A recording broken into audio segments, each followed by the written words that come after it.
అదృష్టం అనేది ఎప్పుడు ఎవరిని ఎలా భరిస్తుందో ఎవరు ఊహించలేరు. ఈ మధ్య కాలంలో రాత్రికి రాత్రే కోటీశ్వర్లు అవుతున్నారు. వారి గురించి ఎక్కువగా వార్తలు వింటున్నాం. వారందరి అదృష్టానికి కారణం లాటరీ.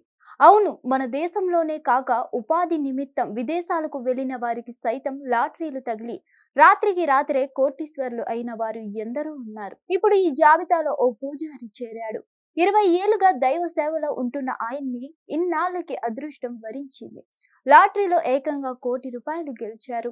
కేరళ ఇడుక్కి జిల్లా కట్టప్పనకు చెందిన మధుసూదన్ అనే వ్యక్తి గత 20 ఏళ్లుగా స్థానికంగా ఉన్న మెప్పార ఆలయంలో ప్రధాన పూజారిగా విధులు నిర్వహిస్తున్నారు. ఈ క్రమంలో తాజాగా రాష్ట్రంలో నిర్వహించిన 50 లాటరీలో ఏకంగా ₹1,00,00,000 గెలుచుకున్నాడు. అది అతడి దశను మార్చింది. ఏకంగా ₹1,00,00,000 గెలుచుకున్నాడు. అయితే మధుసూదన్ తరచుగా లాటరీ రూపంలో లక్కును పరీక్షించుకున్నాడు. తనకు వీలైనప్పుడల్లా లాటరీ టికెట్లు కొనేవాడు. ఈసారి అదృష్టం అతన్ని వరించింది. గతంలో ఒకసారి చాలా తక్కువ అమౌంట్ విన్ అయ్యాడు. అయినా సరే ఏమాత్రం తగ్గలేదు. పట్టు విడవకుండా మరోసారి అదృష్టం పరీక్షించుకుందామని లాటరీ టికెట్ కొన్నాడు. ఒక్క నెంబర్ తేడాతో 70 లక్షలు గెలుపొందే అవకాశం కోల్పోయాడు.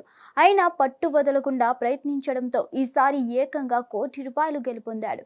ఇక మధుసూదన్ కుటుంబం విషయానికి వస్తే ఆయన భార్య అదీరా, 2 పిల్లలు వైష్ణవ్, వైగలక్ష్మి ఉన్నారు. ఇక మధుసూదన్ కు లాటరీలో ₹1,00,00,000 రావడంతో భక్తులు అతడికి శుభాకాంక్షలు తెలుపుతున్నారు. ఇన్నాళ్లు దైవ సేవ చేసినందుకు ఆ భగవంతుడు ఇలా ఆశీర్వదించాడని అంటున్నారు. అతడి అదృష్టాన్ని పొగుడుతున్నారు. స్థానికులు సైతం అతడికి శుభాకాంక్షలు తెలుపుతున్నారు. మరిన్ని అప్డేట్స్ కోసం stay tuned to hit TV app ని డౌన్లోడ్ చేసుకోండి. ఇందులో short news, live news, entertainment movies అన్ని అవైలబుల్ గా ఉన్నాయి. Please download Hit TV app. Hit TV app hit TV యాప్ని ఫ్రీగా డౌన్లోడ్ చేసుకోండి.